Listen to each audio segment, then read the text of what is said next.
O escritório Hill Dickinson fechou o patrocínio esportivo de mais alto nível da história jurídica ao garantir um acordo de direitos de naming rights para o novo estádio do Everton, clube de futebol da Premier League. Um escritório de advocacia com a bola cheia. Gesto de gestão.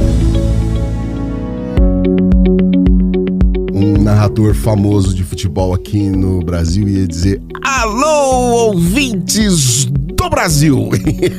Alô, você ligado aqui no Gesto de Gestão. Hoje temos um assunto bem interessante aqui. Dani, tá tudo bem? Tudo ótimo. Vamos bater uma bola hoje aqui? Vamos bater uma bola. André, Porto Alegre, olá, tá tudo Lupe, bem? Olá, Dani, olá, ouvintes. Olha, é o seguinte, eu vou pedir pro Ed colocar um som de estádio de futebol. De estádio Torcida. de futebol. Mas eu queria, além disso, fazer um pedido. Por favor. Lá vem os pedidos. Eu até encomendei. Por favor. Eu até, se me permite, eu queria que o Ed, além do estádio de futebol, colocasse a música tema do Canal 100. Vocês têm que respeitar o velhinho. Canal Respeita 100. o velhinho, que é de Valdir Calmon. Valdir Calmon. Senhor amado. Chama-se Na Cadência do Samba, Que Bonito É. Tá certo? Isso é um clássico. É um clássico. Bonito é. Exatamente, Esse aí, ó. exatamente. Pra gente falar de futebol. Já avacalhamos todo o gesto de gestão, coitado aqui, né? Todo mundo Eu tô precisando pediu. trazer umas músicas mais modernas pra equilibrar aqui, André. Não, seus pedidos. você sabe, mas é que é o seguinte, então, E essa os é a, nossos ouvintes, a geração Z, essa é a que tua- só cresce a audiência. eu sei, cresce a audiência gostando e respeitando os velhinhos desse programa. Eu acho, ó, Fiquem eu firmes, também, eu tinha fiquem certeza que firmes. você ia comentar isso. Quando eu pensei nessa música, Isso que é eu disse conhecer a assim, pessoa, né? Vai Que todo coisa. vai todo mundo achar que mas não tem uma música mais atual? Não tem.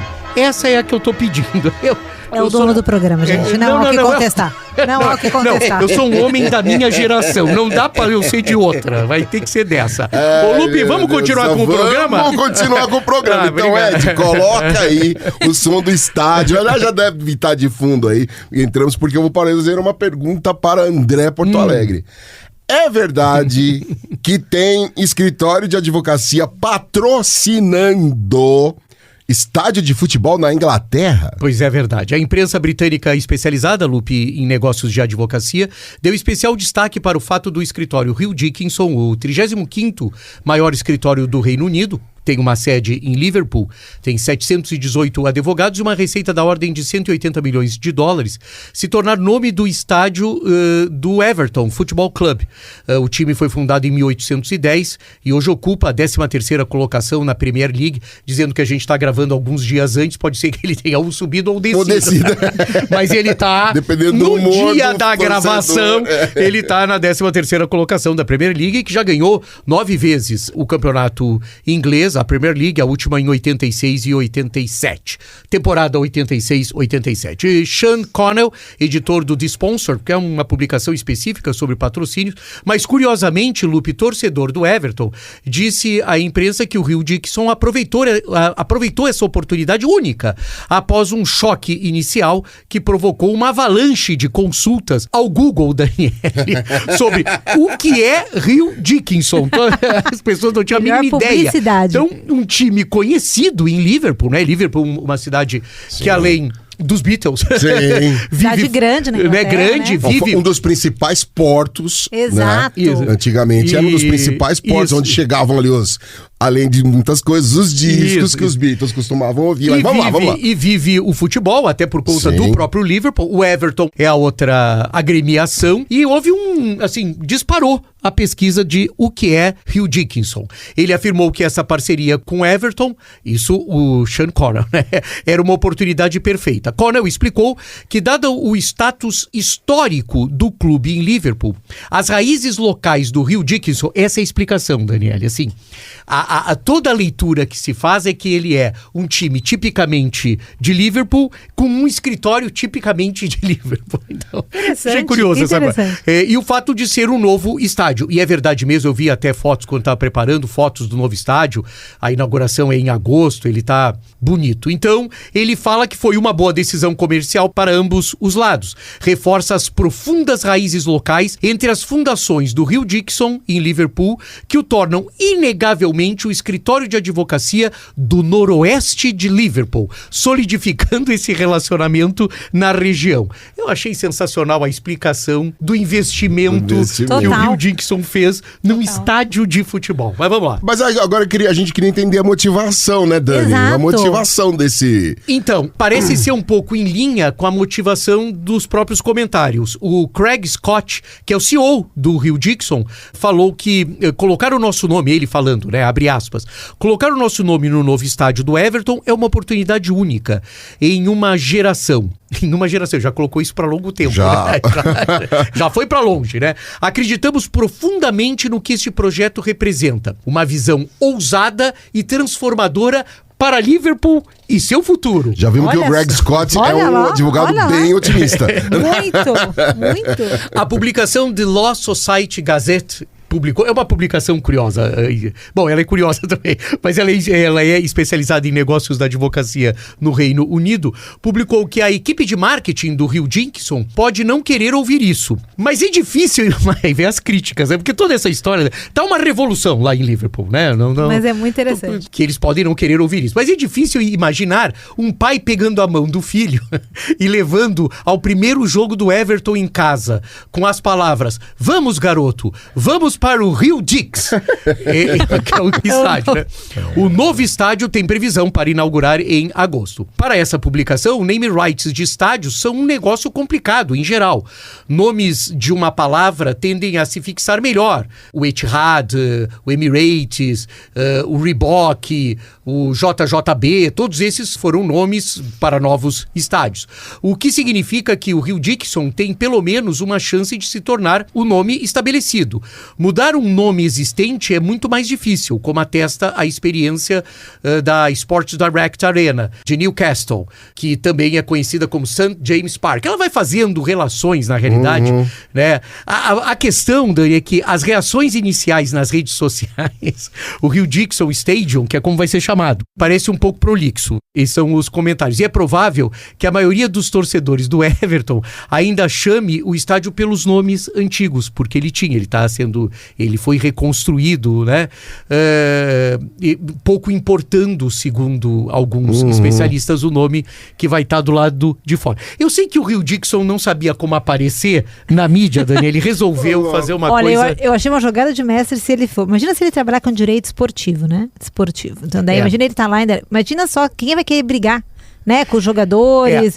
Tem um escritório por trás, né? Mas tem uma série de implicações isso, né, o que a gente tá vendo. Esse é um fenômeno, por que a produção colocou esse assunto aqui? Porque no Reino Unido tem sido cada vez mais... Esse é um caso mais... diferente, fica mais visível. Por ser um escritório... Por ser um estádio, na realidade. Agora, o que existem são diversos escritórios começando a adotar, principalmente junto a comunidades locais, é o que a gente chama de territorialismo, sob o ponto de vista técnico, que é você se vincular com o seu território. Então, na mesma proporção que existe, e isso é uma coisa curiosa, Daniele, na mesma proporção que existe uma globalização e uma teórica, e na prática também, consolidação do mercado da advocacia em grandes estruturas globalizadas, existe também, por parte dos escritórios, e não são excludentes, um fortalecimento das suas origens locais. Então, a explicação, na realidade, para o Hill Dixon ter feito essa, eles fazem muito superficialmente, abordam isso, mas na realidade ele está querendo se vincular com a comunidade. É literalmente isso. Com algo que seja forte para a cidade. E aí passa a ser uma coisa interessante isso, porque a territorialidade é um aspecto importante, né? Eu vou resgatar de novo, eu sei que os nossos ouvintes vão brigar comigo e os companheiros de bancada também, mas eu vou resgatar de novo o Sam Walton, né? Sam Walton tinha uma frase e ele falava o seguinte: se o Walmart não for o maior varejo de Bentonville, que era a cidade sede, como é que ele vai ser do mundo? Verdade. Então é o seguinte, é mais ou menos assim, se não for o melhor escritório de Liverpool, como é que eu vou ser do mundo, né? Então tem uma questão sobre isso, e é isso aparentemente que motiva o Hugh Dixon a entrar, ou o Hugh Dick, como o pai levaria, né? Vamos pro Hugh Dick para fazer. Come on, boy. Só para deixar claro, e acho que isso é uma coisa interessante, a imprensa especializada em advocacia cada vez mais reporta e retrata, principalmente na Europa, escritórios fazendo isso, e tem um escritório interessantíssimo que patrocinou agora recentemente uma feira de flores, muito tradicional, e fez isso e colocou o seu nome na feira de flores, etc e tal, ou seja, não tinha aparentemente nenhuma conexão, mas era uma coisa importante para a cidade. Parece que eu trago no próximo programa qual é a feira de flores, mas é uma coisa interessante. Então, serve se vincular, né? Se vincular como uma referência. E para os escritórios brasileiros começarem a pensar também um pouco em algumas coisas, né? Hoje a gente vê aqui, né, no Brasil, às vezes alguns escritórios, né, André, fazendo um patrocínio institucional, Sala São Paulo, né? Então, na Sala São Paulo, quando você vai, você vê ali alguns escritórios de patrocínio, Pinacoteca. Então, tem alguns lugares, né, aqui em São Paulo, que a gente vê alguns grandes escritórios, Big Loss, que são patrocinadores oficiais. Então, acabam, né, querendo se vincular, não sei, a arte, a cultura, né? Esse perfil de público que frequenta esse lugar.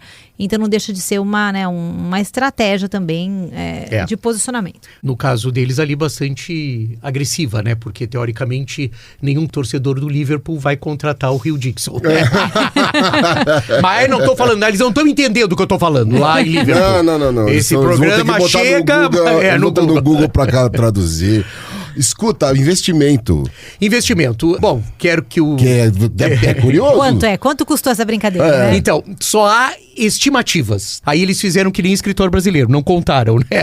Exato. Mas se estima em um investimento entre 6 a 10 milhões de libras por ano. Então, para facilitar os nossos... É o salário da Dani por ano. No gesto de gestão. Gente, por favor, deposita meu salário, tô precisando. Então, alguma coisa... Dá pra fazer um vale, né?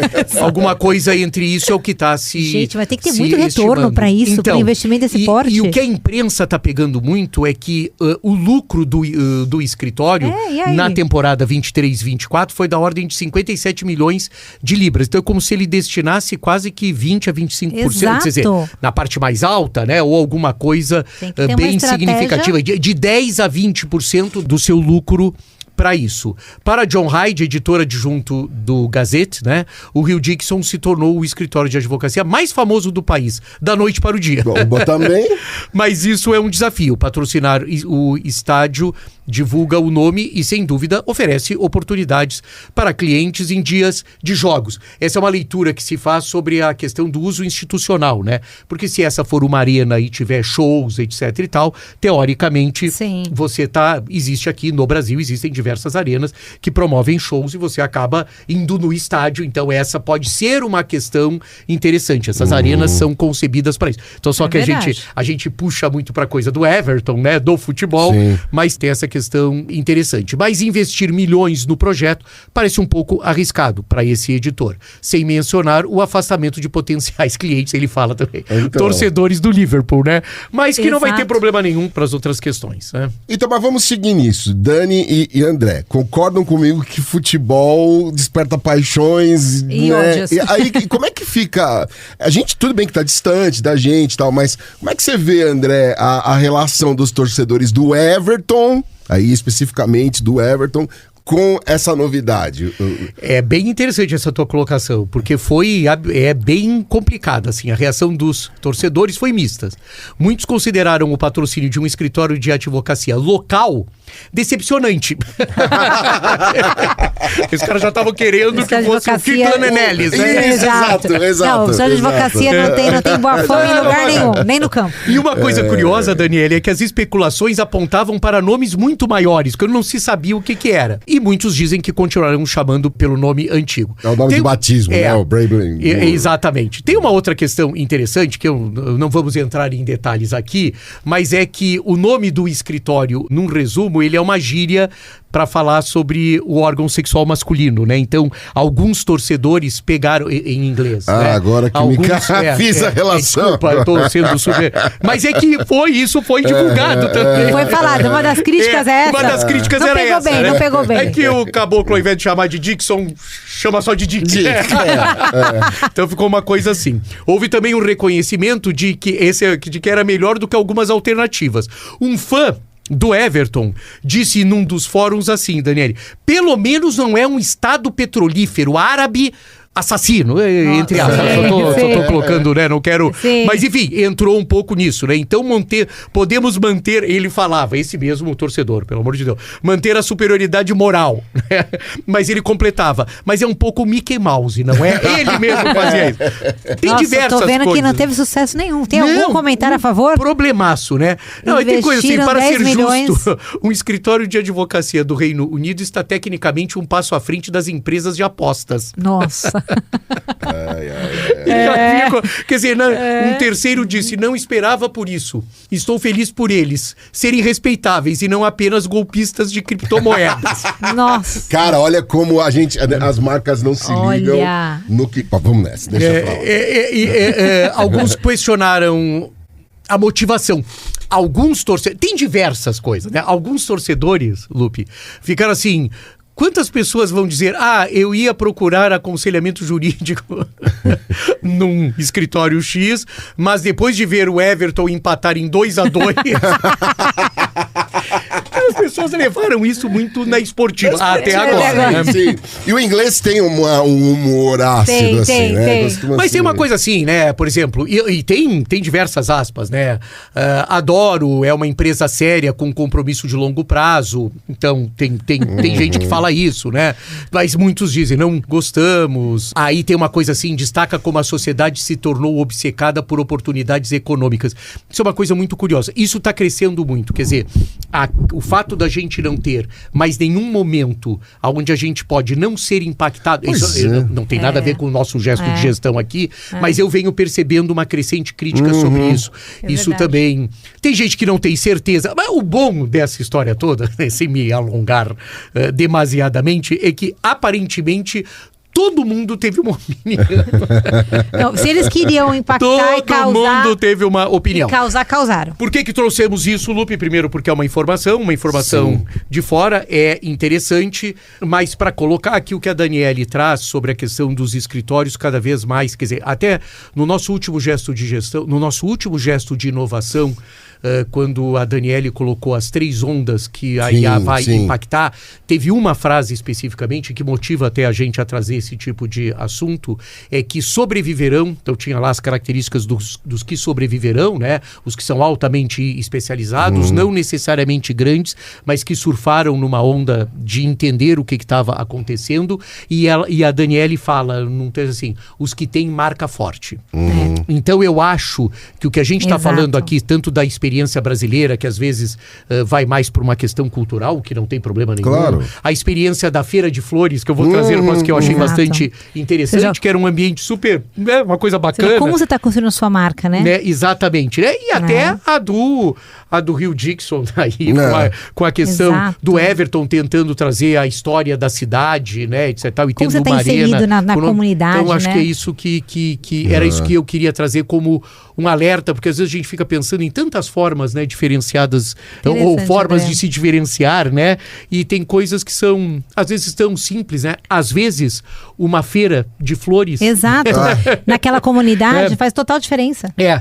Às vezes Você pensa em cidades, né, André, assim, a gente vê aqui em São Paulo, Grande São Paulo, o interior de São Paulo, assim, você está numa cidade menor, que tem alguns escritórios, como que você se conecta para ele não procurar os escritórios da capital, né? Como é que você faz para você manter esse regionalismo? Eu sou escritório aqui local, eu tô ligada à nossa cultura local. Não, mas eu tenho eu vou falar, eu vou citar, porque eu acho que não tem problema nenhum, porque é um querido amigo nosso, o Cleiton Casal, que tem um escritório absolutamente significativo na região do ABC, Daniele, e que há algumas semanas atrás apoiou de maneira muito consistente uma feira de empregos na cidade de Mauá. Mauá teve Foi muito legal essa iniciativa dele. Parabéns, a primeira Cleiton. feira de empregos, nunca tinha tido, parece que havia uma pretensão, não sei os resultados, mas uma pretensão de colocar 5 mil colocações, né, de recolocar 5 mil posições ocupadas. Ela estava recheada de diversos serviços, tinha dentista, barbearia, mentoria para que as pessoas se apresentassem, etc e tal, e o Cleiton Casal, que é um significativo escritório da região, dando todo o apoio sob o ponto de vista das informações que são pertinentes, das informações legais que são necessárias, e fazendo um trabalho em paralelo, não sei se você sabe, Daniele, com as faculdades da região, com uma faculdade de Direito de Mauá, transformando esse apoio à comunidade em um trabalho acadêmico. Então, olha que interessante como a gente traz essa questão. Esse é um ótimo exemplo para esse episódio. Ele mandou muito bem. E super bacana. Então tem o Everton lá, tem o Rio Dickinson, né? E temos o Cleiton aqui. E temos o Cleiton ABC. Casal aqui fazendo um trabalho super consistente, super maduro, etc. Então era isso. Muito bem, a gente vai direto, como a gente tá na prorrogação já, não pode ter descanso. Então a gente já vai direto pro segundo tempo da prorrogação com a Dani Serafino e o gesto de inovação. Ed, sinal sonoro aí. Você que estava aqui no gesto de gestão aqui, né, no Reino Unido, não pegue o avião, continue lá, porque nós vamos continuar caminhando por aquele lugar. Hoje eu vou falar do Tunbridge Wells, que é uma cidade no interior da Inglaterra. E lá, gente, nasceu o Garfield Law, que é o primeiro escritório de advocacia AIA First do Reino Unido. É isso mesmo. É o primeiro escritório de advocacia que foi autorizado a funcionar com o que a gente, né, diz, como é que eu digo, esse selo, né, de AIA First. Ele foi autorizado pelo Solicitors Regulation Authority, que é a entidade reguladora independente dos advogados que autoriza o exercício da advocacia na Inglaterra, no Reino Unido. E esse escritório, né, o Garfield Law, ele tem ali, né, um marco histórico, né, no direito inglês, e aqui eu diria para o mundo. Então eu trouxe o caso deles hoje aqui para a gente olhar. Mas o que significa, né, ser um escritório de advocacia AIA First? Significa que a inteligência artificial, ela não é uma ferramenta, ela é o escritório. Tipo, o escritório é a espinha dorsal daquele escritório é a IA. A estrutura, o processo, o serviço, tudo, absolutamente todas as camadas são concebidas com a IA no centro. Então, o que eles são? Esse escritório, gente, eles fazem, né, processos de cobrança, né? Então, por exemplo, o cliente, eles falam ali um pouco dessa jornada, eu fui entrar no escritório para entender um pouquinho o que eles fazem. Então, você tem lá uma dívida que você quer cobrar, você insere os dados dessa dívida na IA deles, o sistema faz tudo. Verifica prazo, avalia a solvência da dívida, redige os documentos, orienta o caminho judicial, faz tudo. Por obrigação legal, esse escritório, eles foram, né, assim, para ter essa autorização, que é uma autorização rara, né, que nunca o Reino Unido, que aqui, abre um parênteses, gente, o Reino Unido é o país, né, do que a gente tem aqui como benchmark de inovação jurídica. Então, eles estão, assim, anos na nossa frente. Então, enquanto a gente está aqui tratando de uma onda da inovação, eles estão já na segunda e na terceira onda na nossa frente. Então, para esse escritório ser autorizado a funcionar, né, por ter essa autorização, né, do Solicitors Regulation Authority, ele teve que fazer algumas concessões, entre elas, garantir que todo esse processo, essa esteira, né, do atendimento jurídico, do serviço jurídico, tivesse uma validação de uma supervisão humana. Então tem que ter ali um advogado, né, no fim dessa esteira para fazer uma supervisão, e o cliente também tem que validar. Mas quem opera, gente, todo o serviço, a cadeia toda é uma máquina. Esse modelo, ele traz impactos, né? Então, o primeiro impacto, né, óbvio que quando a gente lê sobre esse assunto, eles comentam muito a redução de custos, né? Então, ele está automatizando um monte de tarefas repetitivas, cartas de cobrança, documentos. E o Garfield Law, ele alegou que ele fez uma economia, e eu achei muito interessante esse aspecto, de até 40% do preço do serviço para os clientes. Então, ele não fala que ele economizou, porque agora ele gasta menos, né, para fazer o serviço. Ele fala que isso gerou uma redução do preço dele em 40%. Então, não é só uma questão de eficiência, é trazer esse resultado para o cliente. Com serviços acessíveis, né, as cartas de cobrança, eles falaram que podem ser cobradas 2 pounds, né, então 2 libras, né, é o preço de uma carta de cobrança, e antes falou que o preço era 10 vezes maior quando ele não tinha essa esteira toda de IA. Então, ele democratizou, na visão dele, e eu concordo nesse ponto, o acesso à justiça, porque antes você tinha, né, um o mesmo serviço sendo cobrado por 5 vezes a mais do que eventualmente é cobrado agora com esses 2 pounds, né? Então ele fala que pequenas e médias empresas que desistiam de buscar os seus direitos de cobrança, agora conseguem, porque o serviço é tão barato, que elas conseguem, né, ter recursos para conseguir pagar por esse serviço. Então aí estaria o grande acesso à justiça. Mas a IA, né, sem essa responsabilidade, que foi um ponto regulatório ali, é um risco. Então, embora esse sistema ele execute grande parte do trabalho, a aprovação para o funcionamento teve que passar pela supervisão dos advogados. Então, eles pegaram os advogados deles e concentraram na última etapa da esteira,